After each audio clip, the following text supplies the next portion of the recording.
저는 2025년을 맞이해서 우리 교회가 복받는 가정, 복받는 성도들 되기 위해서 이 예수님이 말씀하시는 복받는 하나님의 약속에 대해서 계속 말씀을 전하고 있습니다. 이 말씀은 예수님께서 세상에 오셔서 복받기를 원하는 사람들은 많은데 어떻게 살아야 복을 받는지 모르는 그런 사람들을 향해서 말씀하신 말씀입니다. 예수님이 전한 이 복을 받는 비결을 8가지로 말씀하셔서 그것을 성경은 팔복이다 이렇게 말하고 있습니다. 이 8가지를 지키면 우리가 세상에서 부족함이 없는 복을 받게 되는 줄을 믿습니다. 아멘. 네. 그래서 오늘은 그 5번째 복으로 긍휼히 여기는 자가 복이 있다. 한번 해보셔. 시작. 긍휼히 여기는 자의 복. 예, 다시 긍휼히 여기는 자의 복. 아멘. 긍휼히 여기는 자는 하나님으로부터 긍휼의 복을 받는다고 하는 겁니다.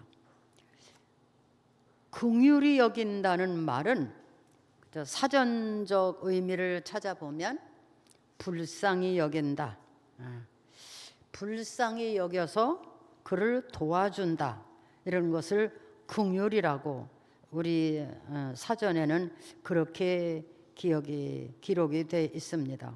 근데 예수님께서 말씀하실 때에 그 당시에 예수님이 쓰신 어원 보면 히브리어로 어떻게 기록이 됐냐면 자궁에서와의 관계다, 이렇게 설명이 되어 있더라고요. 그래서 그게 무슨 말인가 하고 이렇게 찾아봤더니 한 뱃속에서 나온 한 형제같이, 아니면 더 가까이는 한 몸같이 여긴다, 그런 말이래요. 한 몸과 같이 여겨서 다른 사람이 고난을 받거나 어려움을 당하거나 슬픔을 당하거나 막 이렇게 할 때에 나같이 그 사람의 형편을 내가 받는 것처럼 생각하고 도와주는 것, 이것이 긍휼이라고 그럽니다. 근데 예수님께서 이렇게 긍휼히 여기는 자가 복이 있다. 그러니까 세상에서 말하는 복하고는 다릅니다. 다른 사람의 아픔을 내 것처럼 다른 사람의 고통을 내 고통처럼 내가 겪는 것처럼 생각하고 그를 도와주고 붙들어주는, 그것이 긍휼이라고 합니다. 자, 근데 예수님께서는 마태복음 9장 13절에 가서 말씀하시기를 나는 긍휼을 원하고 제사를 원치 않는다, 이렇게까지 말했어요. 그것은 뭐냐면 나는 긍휼을 베푸는 사람들을 하나님 앞에 예배하는 사람보다 더 귀하게 여긴다, 이런 뜻입니다. 불쌍한 사람들, 소외된 사람들, 가난한 사람들, 심도 능도 없는 사람들, 외롭게 사는 사람, 그 사람들을 내 몸과 같이 여기고 그들을 도와주고 가서 붙들어주고 위로도 해주고 용기도 주고, 이런 사람을 하나님 앞에 예배하는 것보다도 더 귀하게 여기신다는 거예요. 무슨 말인지 이해가 되셨죠?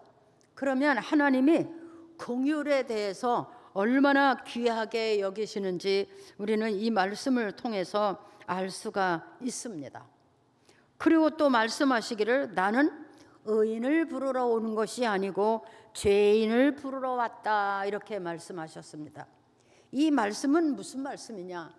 의인을 부르러 온 것이 아니다. 의인들은 자기가 알아서 믿음으로 잘 살기 때문에 그들을 부르러 온 것이 아니고 아직도 죄악 중에서 죄 때문에 고통당하는 그들을 위해서 내가 세상에 왔다. 그들을 부르러 왔다. 이런 뜻이 되는 겁니다. 그러니까 의인을 부르러 온 것이 아니라 나는 죄인을 부르러 왔노라. 이렇게 하신 말씀이 바로 그런 말씀입니다. 아직도 죄악 중에서 죄가 뭔지 모르고 죄와 더불어 살면서 고난당하고 어려움 당하고 고통하는 이런 사람들을 위해서 내가 세상에 왔다. 이렇게 예수님이 말씀하셨다는 겁니다. 그러니까 예수님이 이 세상에 오신 목적도 우리는 이 본문의 말씀에서 깨달을 수가 있습니다. 하나님이 원하는 사람은 어떤 사람이냐? 우리가 예수를 믿는 사람들 많은데 그 가운데서도 예수님이 원하는 사람은 긍휼을 베풀 줄 아는 사람, 이런 사람을 예수님이 원하시는 겁니다. 하나님이 원하시는 사람들이 바로 이런 사람들입니다. 예수님께서 세상에 계실 때에 마태복음 25장 35절 40절 사이에 이렇게 말씀하셨습니다. 긍휼을 베푸는 자는 하나님의 심판도 면할 수가 있다. 한번 해보세요. 긍휼을 베푸는 자는 하나님의 심판도 면할 수 있다. 네, 긍휼이 이렇게 귀한 것이고 믿음의 행위 중에서 이 긍휼이 이렇게 하나님이 귀하게 보신다는 겁니다. 그래서 예수님이 마지막 때에 심판의 주로 재림하셔서 심판의 주가 되실 때에 그 심판의 그 제목들이 뭐냐 하면 줄일 때에 먹을 것을 주는 사람, 줄이고 있는 사람들을 보고 먹을 것을 주는 사람, 또 목마를 때에 물을 주는 사람, 나그네 되었을 때 영접하는 사람, 벗었을 때 옷을 입혀주는 사람, 옥에 갇혔을 때 가서 찾아보는 사람, 지극히 작은 자에게 한 것이 곧 내게 한 것이나 마찬가지다. 그러니까 우리가 하나님 앞에 충성하고 열심하고 뭐 그렇게 하는 것 중에 이렇게 세상 사는 사람들 중에서 이렇게 힘들고 어려운 사람들, 줄인 사람에게 양식을 준다든지 아니면 목마른 사람에게 물을 준다든지 또 나그네 되어 길을 잃은 사람에게 길을 인도해 준다든지 벗은 사람에게 옷을 준다든지 억울하게 옥에 갇힌 사람들을 가서 찾아본다든지 사람들이 아주 멸시하고 천대하는 사람들을 가서 찾아보고 위로하는 이 모든 것들이 결국은 하나님 앞에 하는 것이다. 예수님 앞에 하는 것이다. 그렇게 인정한다는 겁니다. 주님이. 그래서 우리가 하나님 앞에 헌신하고 노력하는 것도 좋지만 이렇게 사람이 사람과의 관계 속에서 이렇게 긍휼을 베푸는 사람들에게는 하나님의 심판도 면하게 된다는 거예요. 이런 사람을 하나님이 심판의 대상에서 건져주신다는 거예요. 그런데 만약의 경우에 이렇게 하지 않는 사람들, 배가 고픈 사람에게 양식도 나눠주지 않고 벗은 사람에게 옷도 주지 않고 목마른 사람에게 물도 주지 않고 줄일 때에 또는 옥에 갇혔을 때에 지극히 작은 자도 돌아보지 않는 이런 사람은 무섭게 말씀하셨는데 저주를 받은 자들아 내게서 떠나라. 이렇게까지 말씀하셨습니다. 그 사람들을 향해서는 마귀와 그 사자들을 위하여 예비된 영원한 불에 들어가라, 지옥 불에 들어가라, 이런 얘기입니다. 뭐냐? 믿음의 행위를 말하는 것입니다. 우리가 믿는다고 하지만 이런 믿음의 행위를 가져야 우리도 하나님의 긍휼함을 입을 수 있다, 이런 말입니다.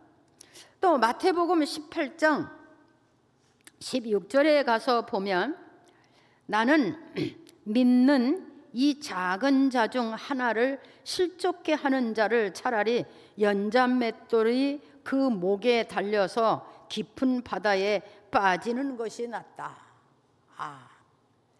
만약의 경우에 우리가 연약한 자, 좀 부족한 사람, 좀 모자라는 것 같은 사람, 그런 사람이라도 가서 상처를 주고 그를 실족하게 만들면 차라리 연자매를 목에 메고 깊은 바다로 빠져 죽는 것이 오히려 낫다. 그 인생은 그렇게 하는 것이 낫다. 그 말입니다. 이게 뭐냐? 긍휼이 없는 자의 삶을 얘기하는 것입니다. 실족해 하는 자야. 그러니까 모함하고 거짓말하고 헐뜯고 비난하고 고통 중에 있는 사람을 더 고통 중에 빠지게 해서 하나님을 믿음을 떠나게 하는 사람들, 그런 사람들은 차라리 연자매를 메고 바다에 빠져라. 이런 얘기입니다. 얼마나 정확한 말씀입니까? 우리가 신앙생활 하는 거 그냥 교회만 오는 게 신앙생활 아니고, 이렇게 우리의 믿음이 하나님의 말씀에 근거해서 확실한 믿음이 되어야 된다고 하는 것입니다.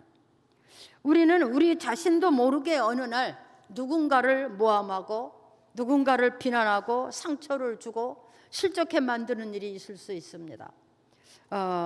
우리가 세상에 나가서 이렇게 전도를 하다 보면 교회에서 실족당하고 교회를 안 다니는 사람들이 참 많습니다. 그게 뭐냐? 다 믿는 사람들이 받아야 될 벌이 되는 겁니다. 교회를 나오다가 안 나오는 사람들 다 뭐냐? 어떤 일에 실족을 당한 거예요. 상처를 받았다든지 못 볼 것을 봤다든지 아니면 돈을 떼어먹었다든지 아니면 비난을 하고 교회에 들어갔을 때 멸시하고 천대했다든지 막 이런 일들은 그 한 영혼을 실족해 하는 것이 되는 거예요. 그래서 그 사람이 하나님을 떠나면 차라리 그 하나님을 떠나게 한 그 사람은 연자매를 메고 바다로 빠져라. 이렇게까지 말씀하신 것을 보면 우리의 믿음의 행위가 하나님 앞에서 얼마나 중요한 것을 말씀하고 계시는 것이라고 볼 수가 있습니다. 왜냐? 예수님께서 한 영혼을 위해서 십자가를 지셨는데 십자가를 지시면서까지 그 영혼을 구원해서 하나님 백성을 삼으시려고 했는데 그런 사람을 실족해 만들어서 다시 죄악으로 빠지게 만들었다면 그 벌이 이렇게 대단하다고 하는 것입니다. 그러면서 말씀하시기를 실족해 하는 그에게는 화가 있도다. 실족해 하는 자는 화가 있도다. 그래서 오늘날 교회나 믿음의 사람들이 잘 믿는 것 같아도 고난을 당하는 것은 이렇게 우리의 행위 중에 하나님이 합당히 여기시지 않는 그런 행위가 있었기 때문이다. 이렇게 볼 수가 있습니다. 여러분, 오늘 우리는 신앙생활을 하며 날마다 기도하고 또 예배하는데 우리의 신앙생활 가운데에 긍휼이 있는 그런 믿음이 되시기를 바랍니다. 아멘. 긍휼이 있는 성도가 되기를 축복합니다. 불쌍히 여기는 거예요. 내 몸처럼 여기는 거예요. 저가 고난을 당하는 것을 내 몸, 내가 고난을 당하는 것처럼 생각하고 가서 도와주고 붙들어주고 위로해주고 세상에 날마다 사랑도 식어지고 사람들이 악해져 가지만 우리 하나님의 사람들은 이럴 때일수록 더욱더 긍휼을 베풀 수 있는 그런 성도의 삶이 되기를 바랍니다. 우리가 한 사람이 이렇게 긍휼을 베풀 때에 많은 사람들이 위로를 받고 주께로 돌아오는 수가 있습니다. 그래서 이 긍휼은 전도하는 데 있어서 꼭 필요한, 그리고 믿음의 사람에게서 반드시 나타나야 될 믿음의 행위인 것입니다. 오늘 여기 묵상과 기도에 그렇죠. 소금이 그 맛을 잃으면 무엇으로 짜게 하리요? 밖에 버리워서 사람들에게 밟힐 뿐이다. 소금과 같은 거예요. 소금이 짠맛이 없으면 그냥 버려서 사람들한테 밟히게 된다는 거야. 그럼 우리가 세상의 소금이라 그랬어요. 예수님, 너희는 세상의 소금이라. 왜? 소금은 어디든지 가서 부패하지 않게 소독이 되어주고 맛을 내주고 그런 인생을 살아야 되는 게 하나님의 사람들입니다. 근데 이 소금이 맛을 잃으면 아무짝에 쓸데없어요. 아무도 귀하게 여기지 않습니다. 그냥 버리면 사람들의 발에 발 피우게 된다는 거예요. 오늘 묵상과 기도의 말씀입니다. 저는 항상 이 설교를 돕는 묵상과 기도의 말씀을 이렇게 찾아서 기록하고 있습니다. 지금까지도 잘 사셨지만 앞으로 더 이 세대가 더 악해질수록 어려워질수록 우리는 긍휼이 있는 믿음의 사람들이 되시기를 축복합니다. 네, 긍휼이 있는 삶을 사시기를 바랍니다. 불쌍히 여기는 마음이에요. 내 몸같이 여기는 마음이에요. 나같이 생각은 내가 저렇게 고난을 당할 때 우리가 인생을 살면서 고난이 없는 삶은 없습니다. 누구든지 있습니다. 어제 저도 그 장례 예배를 드리면서 말씀을 드렸어요. 인생이 70년, 80년을 살지만 사실은 그 사는 날 모두가 수고와 고난뿐이다. 자식들 먹여 살려야지, 입혀야지, 공부시켜야지, 장가 보내야지, 잘 살게 해야지, 맨날 고민이야. 또 슬픔이 뭐냐? 내가 원하는 대로 되지 못하고 사람들한테 버림도 받고 때로는 미움도 받고 손가락질도 받고 때로는 자식한테도 버림받고 형제 이웃한테도 버림받고 막 그 고난의 마음의 아픔이 커. 이 세상 사는 모든 날들이 다 수고와 고난이에요. 그래서 예수님이 말씀하셨어요. 수고하고 무거운 짐을 진 자들아 다 내게로 오라. 내가 주는 짐은 가볍다. 이렇게 말씀하셨어요. 그 말은 뭐냐? 세상에 살면서 죄 가운데 내가 져야 될 짐은 엄청 많아.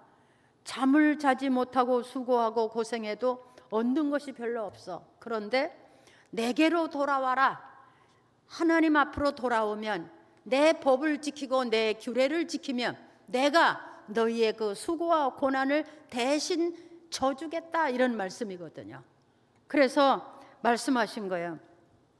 긍휼을 베풀어라. 그러면 내가 너에게 긍휼을 베풀어 주겠다. 아멘. 이렇게 다른 사람을 향해서 긍휼을 베푸는 사람을 하나님이 나를 향해서 긍휼을 베풀어 주신다는 거예요. 그러면 하나님이 어떤 긍휼을 내게 베풀어 주시냐? 여러분, 이 하나님의 긍휼은 창조 전부터 하나님의 긍휼이 있었어요. 하나님의 긍휼로 인해서 예수님도 세상에 오신 거고, 그 긍휼로 인해서 우리가 엄청난 죄를 졌지만 다 용서받고, 하나님의 긍휼 때문에 우리가 눈물 콧물 흘리고 울 때 모든 고난이 거쳐지기도 하고, 또 엄청난 질병 가운데서도 죽기 살기 하나님 앞에 엎드릴 때 하나님이 불쌍히 여기시고, 또 이 악한 세상에서 믿음으로 살려고 애쓰고 힘쓰는 사람들 하나님이 불쌍히 여기셔서 특별한 은사도 주시고 능력도 주시고 특별한 축복도 주셔서, 이게 하나님의 긍휼이에요. 여러분, 우리가 하나님의 긍휼이 없으면 구원받을 수 없습니다. 하나님의 긍휼 때문에 우리가 하나님의 백성이 된 거예요. 하나님의 긍휼 때문에 우리가 하나님 앞에 기도하는 거예요. 하나님의 긍휼 때문에 우리가 하나님의 말씀을 들을 수 있었던 거예요. 아멘. 네. 하나님은 먼저 우리에게 엄청난 긍휼을 베풀어 주셨어요. 그리고 우리에게 말씀하시기를 너희도 세상에서 긍휼을 베풀어라. 그러면 내가 너희에게 긍휼의 하나님이 될 것이다. 아멘. 예. 이번에 제가 이제 전라도 정읍까지 가니까 그냥 길이 멀잖아요. 근데 이제 여럿이 모여서 가다 보니까 제가 참 은혜 있는 얘기를 들었어요. 우리 국빈 집사님 막내 아들인데, 그 녀석이 언젠가, 이제 지금 주일학교거든요. 언젠가 와서 점심을 먹고 저한테 그러는 거예요. 목사님, 이렇게 맛있는 음식을 먹게 해주셔서 감사합니다 이러는 거예요. 전혀 우리 교인들 여태 10년 20년 점심 먹어서도 그렇게 인사하는 사람 한 번도 못 들어봤어요. 근데 그 아이가 나한테 그러는 거예요. 목사님, 이렇게 맛있는 음식을 먹게 해주셔서 감사합니다. 이 주일학교인데. 그래서 와, 이 녀석 봐라, 심지가 있네, 마음에 뭐가 있네, 아, 느끼는 게 있네, 아, 이만하면 얘가 괜찮다, 이런 생각을 했었거든요. 근데 그 어미가 그러는 거예요.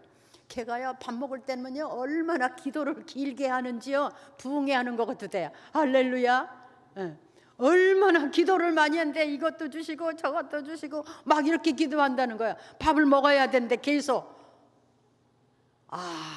저는 그 아이가 뭔가 될 줄 믿습니다.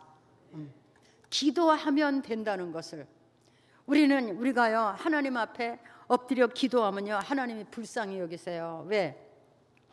저가 세상에서 사느라고 얼마나 수고하나, 저가 모든 죄악을 벗어놓으려고 얼마나 고생하나, 자존심 내려놓고 모든 생각을 내려놓고 하나님의 법을 지키고 살려고 얼마나 애쓰나 불쌍히 여기시는 거예요.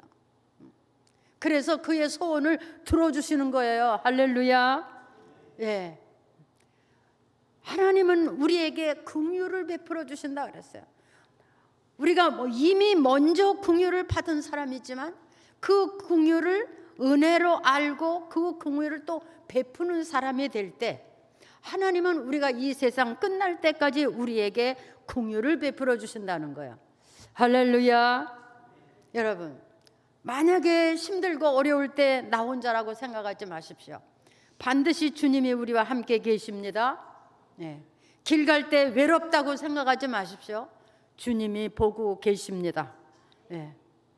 낙심하고 실망한다고 땅치고 울지 마십시오. 주님이 보고 계십니다. 그래서 주님은 우리에게 기도하라 그러는 거예요. 내 고난을 나한테 말해라. 내가 들어주겠다. 힘드냐? 내가 도와주겠다. 믿음으로 사는 거 어려우냐? 도와주겠다. 세상이 만만치 못하냐? 도와주겠다. 나한테 말해라. 할렐루야. 이게 하나님의 사람들이 살아가는 겁니다. 그 대신 너희도 세상에 살 때에 이렇게 긍휼을 베풀어라. 너희도 내 주위에 이렇게 힘들고 어려운 사람이 있으면 내 몸과 같이 사랑하고 한 번쯤 가서 손도 잡아주고 위로도 해주고 용기도 주라, 이런 말입니다. 여러분, 그런데요 나쁜 사람들이 있어요. 고난당할 때 가서 더 상처 주고 어려움 당할 때 가서 더 아프게 해주고 이런 사람도 있어요. 이건 악질이에요. 이런 인간이 되면 안 돼. 손을 잡아주고 위로도 해주고 용기를. 사람 잘못할 수 있어요. 실수할 수 있어요. 우리 사람이잖아요. 우리가 완벽하면 하나님이 필요하지 않아요. 우리는 다 실수투성이고요. 우리는 다 말로 행동으로 마음으로 실수투성이에요. 그래서 이렇게 날마다 하나님의 말씀을 듣고 기도하면서 사는 거예요. 우리가 완전한 사람 없어요. 다 그런 거예요. 그런데 자기는 완전한 것처럼 다른 사람을 가서 막 상처를 주고 막 실망하게 만들고 그런 사람, 이거는 하나님의 옆에 속한 사람이 아니에요. 우리는 긍휼을 베푸는 사람, 긍휼이 있는 그런 성도 되기를 축복합니다. 자, 우리 오른손 한번 들고 하나님, 안 하네. 하나님, 내게 긍휼의 은사를 주옵소서. 아멘. 네. 이렇게요, 남을 구제하고 사랑하는 사람은요 그 자식 대대로 배를 골지 않는다고 그랬어요. 먹을 것을 주신다는 거예요. 이렇게 축복하신다는 거예요. 이렇게 긍휼을 베푸는 자를 하나님이 귀히 여기시고 축복하신다는 겁니다. 그래서 예수님이 땅에 계실 때에 과부들, 고아들, 가난한 사람들, 병들은 사람들, 외로운 사람들, 이런 사람들을 다 가서 위로해 주시고 고쳐주시고 그들을 축복하시고 하셨어요. 그러니까 예수님이 세상에 오실 때에 하나님의 긍휼을 가지고 오신 분이 예수님이잖아요. 그가 와서 모든 사람을 주께로 돌아오게 하고 그 모든 죄를 씻어서 하나님 앞에 드려서 우리가 하나님의 자녀로 사는 거잖아요. 근데 그분이 세상에 계실 때에 그 3년의 공생애 동안에 이런 일을 하셨어요. 우리가 잘 아는 대로 어떤 과부가 청년 자식이 죽었어요. 과부가 아들 하나 믿고 살았는데 그 자식이 죽었을 때 그 과부의 마음이 어떻겠어요? 그러니까 그 죽은 아들을 시체를 상여에다 미고 그 과부가 따라가면서 얼마나 슬피 울었는지 예수님이 지나가시다가 그것을 보고 아무것도 묻지 않고 가서 무조건 그 과부에게 말했어요. 울지 마라. 먼저 울음을 그치게 해줬어요. 울지 마라, 울지 마라. 네가 누구냐 이렇게 물어보지 않았어요. 울지 마라. 왜? 내가 네 아들을 고쳐주마. 그래서 죽어서 상여에 끌고 나가는 그 청년을 향해서 예수님이 말했어요. 청년아, 일어나라. 이렇게 말씀하셨어요. 그랬더니 그 청년이 눈을 뜨고 일어나서 상여에서 내려서 자기 엄마를 붙잡고 그 엄마가 그 살아난 그 아들을 보면서 울음을 그치고 위로받는 이런 일. 자, 우리 주님은 우리가 그냥 세상에서 어디서 만들어져서 나온 사람들이 아니고 우리가 다 하나님의 인생을 지으시고 그들로 인해서 생육하고 번성하라 이렇게 해서 자식을 낳고 이렇게 번성해서 사는 사람들인데 하나님이 이 모든 인생들을 다 꿰뚫어 보시고 불쌍히 여기시고 사랑하신다는 거예요. 그것을 믿습니까? 이 땅에 살아가는 모든 사람들의 삶을 하나님은 다 꿰뚫어 보고 계시는 것을 믿습니다. 그래서 지금도 하나님은 저 아프리카에 아무도 하나님을 알지 못하는 곳에 선교사들을 보내고 그들이 가서 매맞아 죽고 찢겨 죽어도 또 선교사가 가서 또 예수님을 전하고 그들이 하나님을 알고 그 땅에다 교회를 지어서 모여서 또 예배드리고 하나님의 말씀을 듣게 하시고 이런 일을 하게 하시는 겁니다. 고아들을 위해서 고아원을 만들고 자식 없는 사람들을 위해서 양로원을 만들고 하나님을 모르는 땅에 선교사를 보내고 이렇게 해서 그들이 다 죄에서 자유함을 얻고 하나님의 사람이 되고 그 땅에다 교회를 지어서 그들이 교회에 모여서 이렇게 예배를 드리고 할렐루야. 이렇게 하나님이 자기 백성을 찾으시고 부르시는 것입니다. 그리고 먼저 부름받은 우리는 그 일을 위해서 쓰임받는 일이 어떤 일이냐? 긍휼을 베푸는 일이에요. 긍휼을 베푸는 일. 그래서 선교사님들이 갈 때는 막 옷도 엄청 많이 해가지고 저희도 선교지에 갈 때는 막 티셔츠도 막 수백 장씩 해가지고 가고 이런 일이 있었잖아요. 지금도 그런 일은 얼마든지 일어나고 있습니다. 선교사들이 가서 죽는 일도 있고 자식들까지 다 데리고 가서 밥을 굶어서 고생하는 그런 분들도 계시고 왜? 우리가 먼저 받은 그 긍휼의 은혜를 우리 삶을 통해서 또 긍휼로 나타내고자 하는 것입니다. 여러분, 우리의 인생이 길으면 100년이고 그렇지 않으면 7, 80년, 5, 60년 그렇습니다. 영원히 사는 사람이 아닙니다. 사는 날 동안에 우리의 삶 속에서 이렇게 긍휼을 베풀고 사랑을 베풀고 누군가를 도와주고 위로해주며 살 수 있는 그런 사람들 되기를 축복합니다. 그런 사람들에게 하나님은 긍휼의 은혜를 베풀어 주시고 긍휼이 되어 주신다 그랬어요.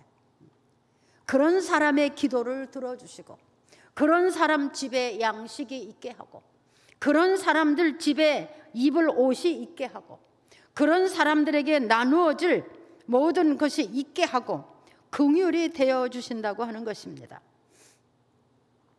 여러분, 아무쪼록 이 어려운 세대에 하나님의 긍휼을 베풀어서 하나님을 드러내고 그리고 긍휼을 받은 사람들이 용기를 얻고 힘을 얻어서 다시 하나님께로 돌아올 수 있는 기회를 주는 그런 여러분 되기를 바랍니다. 그래서 올해는 우리의 삶에 하나님이 함께하는, 이 긍휼의 사람들에게 하나님이 함께하는 겁니다. 긍휼의 사람들에게, 긍휼이 있는 사람들에게 하나님이 함께하시는 겁니다. 누군가를 사랑하러 갈 때 하나님도 같이 가시고, 누군가의 양식을 주러 갈 때 하나님도 같이 가시고, 하나님이 함께 하시는 삶이 이 긍휼의 삶입니다. 여러분, 우리 안에 이제는 나만 먹고 잘 먹고 배부르고 등 따뜻하게, 뭐 그것도 좋지만 긍휼을 베풀면 그 일이 더 따뜻하고 배부르고 그런 일이 있을 줄 믿습니다. 우리 교회가 올해 이런 일로 소문났으면 좋겠습니다. 긍휼을 베푸는 교회, 사랑을 베푸는 교회, 누군가를 불쌍히 여기는 교회. 특별히 가장 불쌍한 사람이 누구인지 아십니까? 하나님을 알지 못하고 아직도 죄악 중에서 사는 사람. 인생이 어디서 왔다 어디로 가는지 모르고 그냥 살다가 죽어서 끝나는 사람. 불쌍한 사람이잖아요. 어제 제가 그 장례식에도 말했습니다. 사람이 아무리 길게 살아도 7, 80년, 100년을 못 사는데 사는 날 동안에 꼭 해야 될 일이 있는데 그것은 하나님 나라에 들어가는 영생을 얻는 일이다. 그 영생을 얻는 일은 살아생전에만 해야 되는 일이고 이 세상을 떠나서는 절대로 할 수 없는 일이다. 그래서 우리는 살아있는 날 동안에 영생을 얻을 수 있는 믿음으로 살아야 된다. 사람이 죽어서 그냥 흙으로 돌아가고 먼지로 끝나는 것이 아니라 우리의 육신은 땅에다 벗어놓고 우리의 영혼은 우리를 지으신 하나님 앞으로 돌아가는 것인데, 땅에서 사는 날 동안에 하나님의 백성으로 살지 못하면 그 돌아갈 수 있는 영혼이 하나님께 돌아가지 못하고 영영한 지옥불에 들어간다는 것입니다. 여러분, 우리가 사는 날들은 참 귀중한 것입니다. 한 날 한 날이 다 귀합니다. 이 귀한 날 동안에 여러분의 삶이 올해는 긍휼도 베푸고 사랑하면서 기쁨으로 감사로 그렇게 사시기를 주의 이름으로 축복합니다.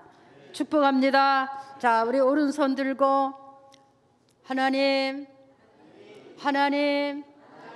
긍휼의 삶을 살게 하소서. 하나님이 나에게 긍휼이 되어 주옵소서. 아멘. 그래서 올 한 해 여러분이 하나님 앞에서 은혜를 받고 축복받고 평안이 있는 그런 삶이 되기를 주의 이름으로 축복합니다. 축복합니다. 네, 감사합니다. 기도하겠습니다. 하나님, 우리는 하나님으로부터 엄청난 은혜를 입었습니다. 죄로 인해서 사망을 당해야 될 저에게 사망을 물리쳐 주시고 생명으로 나가게 하심을 감사합니다.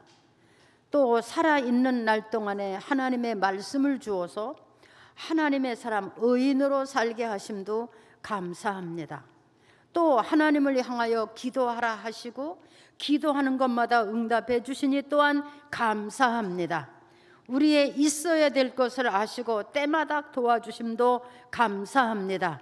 이제는 우리가 그 믿음으로 하나님의 이 긍휼을 이 땅에 우리의 이웃들에게 베풀며 살게 하여 주옵소서. 우리 이웃에 슬프고 어렵고 고통당하는 이런 사람들, 하나님을 모르고 아직도 죄악 중에 사는 사람들을 불쌍히 여기는 마음을 주시고 그들에게 손을 잡아 그들도 하나님의 복을 받으며 땅에서 사람답게 살아갈 수 있는 길을 열어주는 그런 하나님의 사람들이 되게 하여 주옵소서. 예수님의 이름으로 기도하옵나이다. 아멘.